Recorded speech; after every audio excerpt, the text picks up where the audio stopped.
కుంకుమ పడ్డది.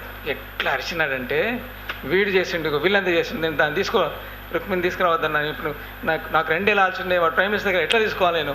ఆ రాత్రి పోయి మేము ఒక డబ్బా ఆయన లేపి ఆ బిందు అప్పుడప్పుడు అవి కొనిచ్చి పెట్టుకో. ఇక ఆమె వచ్చినాక వీలు చేయబడ్డాము, మీ కాలేజీ చూపెట్టినా, నాకు జీవన్ తీసుకుపోయాడు, జీవన్ ప్రభాకర్ చేయబడిపోయాను. ఇంత అటుకట్టుగా ఉండేవాడు మనిషి. ఆ తర్వాత కాలేజీ గురించి మాట్లాడాలంటే వాళ్ళ అన్న గురించి మాట్లాడుకుని నేను ఉండలేను. ఆయన ఇంకా గట్టికుడు. ఒక చిన్న సంఘటన చెప్పి నేను ముగిస్తాను. గ్యాస్ సిలిండర్లు వచ్చినాయి. ఆ రోజులో మనం బుక్ చేసుకునే వాళ్ళం గ్యాస్ సిలిండర్, ఇంత కొంచెం ముందే బుక్ చేసుకునే వాళ్ళం. ఒక నేను పోయేసరికి అమ్మ లోపల స్టవ్ అంటూ పెట్టింది, కొద్దిగా పొగొస్తున్నది, ఇద్దరు కూర్చొని పేపర్ చదువుతున్నారు. ఇంట్లో ఎప్పుడు రోజు గొడవ, కొడుకుతో గొడవ, అన్నతో గొడవ, సక్కుబాయి ఉండే కాలేజీ పెద్ద. నేను పోగానే రోజు పంచాయతీ, వాళ్ళ పంచాయతీ చెప్పడం. కాలేజీ ఇట్లా పోయి కూర్చున్నాను. పోయేసరికి లోపలికి పోయినాను. మీ అమ్మ ఛాయ్ చేస్తుంది చూడు అన్నాడు.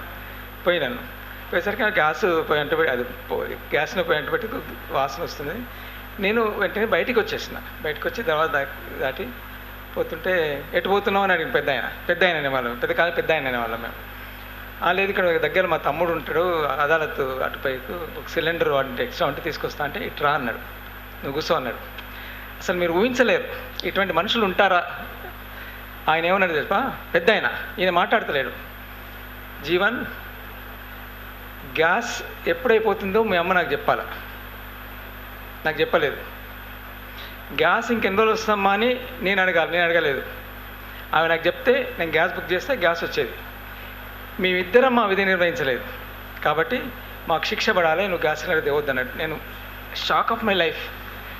ఇటువంటి మనుషులు ఉంటారు అసలు సమయంలో.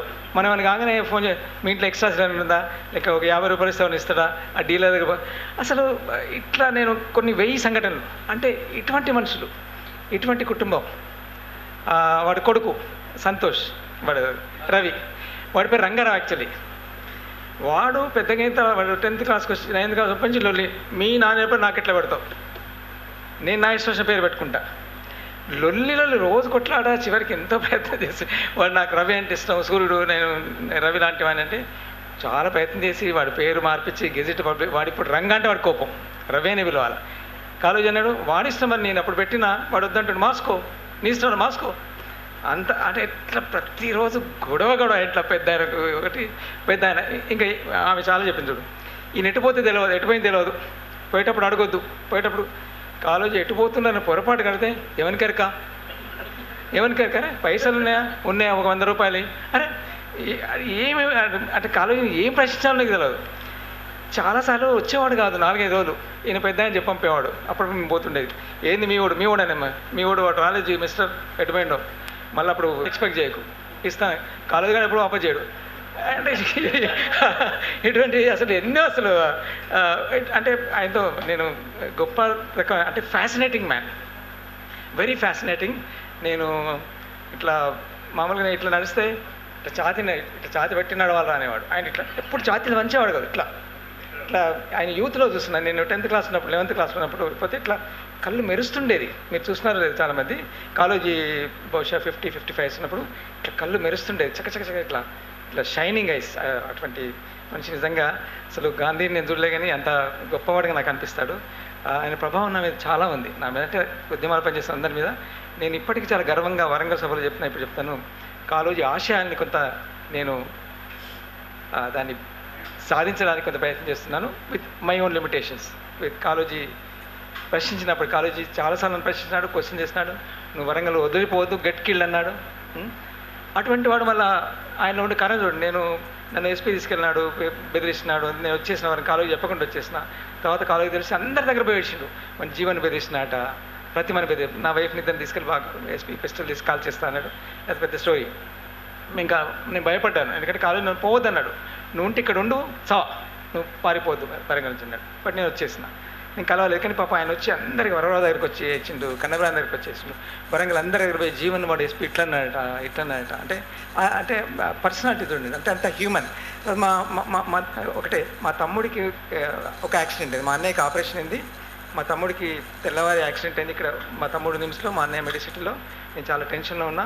కన్నబరాన్ వసంత చెప్పింది, వసంత కన్నబరాన్ జీవన్ చాలా టెన్షన్లో ఉన్నాడు, ఇద్దరు హాస్పిటల్లో ఉన్నారు అంటే నాకు లెటర్ రాసినాడు. అంటే నేను ఏడుస్తా ఇప్పుడు అది సంగతి. ఒక వారం తర్వాత, జీవన్ నువ్వు చాలా పరేషాన్గా ఉన్నావుట, పరిశ్రమగా ఉండకు, నీకు పైసలు చాలా ఖర్చు అవుతున్నా, నేను ఒక 10,000 రూపాయలు తీసి పెట్టినా నీకు ఎట్లా పంపాలో చెప్పని చెప్తున్నా. అంటే అంత పెద్ద మనిషి నా గురించి కన్సర్న్ చూపెట్టడం అనేది something amazing to me. Thank you.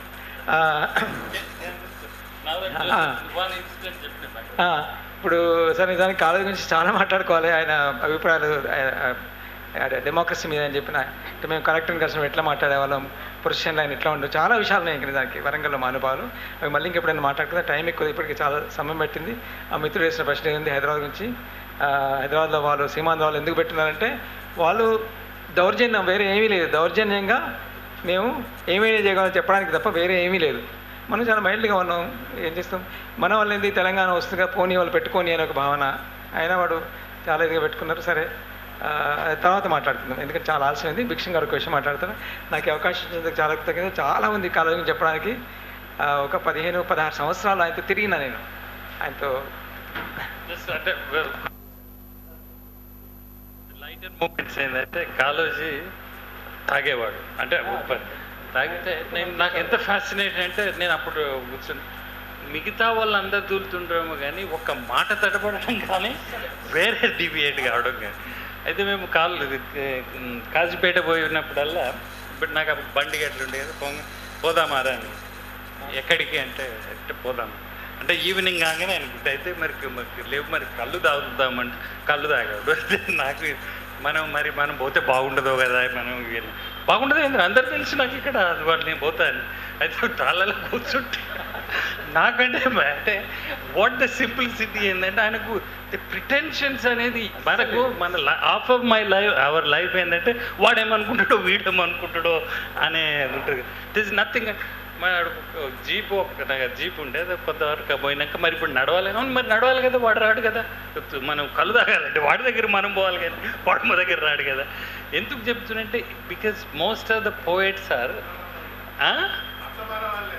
అంత మనవాళ్ళు కాదు. అంటే ఇప్పుడు ఇంత పెద్దవాడు కదా, ఈయన పద్మభూషణ్ కళ్ళు తాగుతూ ఇప్పుడు అనుకోండి, కొన్ని చేసేటివన్నీ కొన్ని బంద్ చేస్తుంటారు, ఏదో చాటుగానో అట్లనో కదా. That is nothing. అంటే ఈ జస్ట్ ఈ రిమైండ్ అట్లా అవర్ లైఫ్ లాంగ్ ఒక ఈ remind as a kind of a normal మనిషిగా. అంటే ఇంకోటి ఎస్కేపిజం, పోయిట్స్లకు చాలా ఎస్కేపిజం ఉంటుండొచ్చు కావచ్చు. అంటే ఇది శ్రీశ్రీ ఒకసారి ఢిల్లీకి వచ్చినప్పుడు అక్కడ చదువుతున్నాం, శ్రీశ్రీని ఏదో పెద్ద మీటింగ్ పిలిచినాం, వచ్చిండు రూమ్లో వచ్చిండు, నా రూమ్లో మీటింగ్ టైం అవుతుంది, ఉన్నాదిరా. అరే నువ్వు మీటింగ్కి పోవాలా, నువ్వు వచ్చిన పని అది లేదు, పోదాంలే, అక్కడ మరి 200-300 మంది వెయిట్ చేస్తున్నారు, మరి నువ్వు ఇది పోవాలి కదంటే, ఇది ఎస్సీగా పోయి గుర్రం ఎక్కిండు, పోవాలి. అదే మన దగ్గర అప్పుడు పైసలు ఉండకపోయేది కదా, నువ్వు టికెట్ కొన్నావు, నువ్వు పోవాలంటే రేపు పోతే మేము నీకు రేపు లేదు పోయి అక్కడ ట్రైన్లో వేసి. ఎందుకంటే అది ఎస్కేపిజం ఆల్సో సమ్ టైమ్స్. కానీ కాలేజీలో అది చూపించకపోయేవాడు ఆ ఎస్కేపిజం. అది మాత్రం ఏమాత్రం ఆయన ఉన్నా లేదో తెలియదు కానీ అది మాత్రం చూపించకపోయేది. అది anyway it's a great memory. అంటే ఇట్స్ అ రియల్లీ, అంటే ఇట్స్ ఒక టేప్ అది అనుకోకుండా చేయడం అనేది దాన్ని నిజంగా అదృష్టంగా భావిస్తున్నా. థ్యాంక్స్ అలా. Thank you so much. మళ్ళీ ఒకసారి మాట్లాడుకుందాం కాలేజీ గురించి, ఎన్ని రోజులైనా మాట్లాడుకోవచ్చు. కాళోజీ జయంతి సందర్భంగా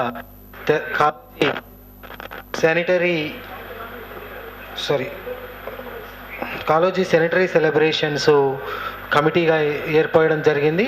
ఆ కమిటీలో తెలంగాణ రిసోర్స్ సెంటర్ ఒక బాధ్యతగా తీసుకుని కూడా ఉన్నది.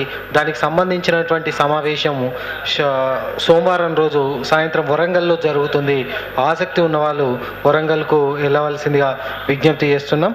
ఇదేవిధంగా ఈనాటి ఈ కార్యక్రమానికి విచ్చేసినటువంటి జీవన్ కుమార్ గారికి, భిక్షం గుజ్జా గారికి, అజిత్ నాగ్ గారికి, శరత్ బాబు గారికి, మిగతా మిత్రులందరికీ కూడా పేరు పేరున కృతజ్ఞతలు తెలియజేసుకుంటూ ఈ కార్యక్రమాన్ని ఇంతటితో ముగిస్తున్నాం. జై తెలంగాణ.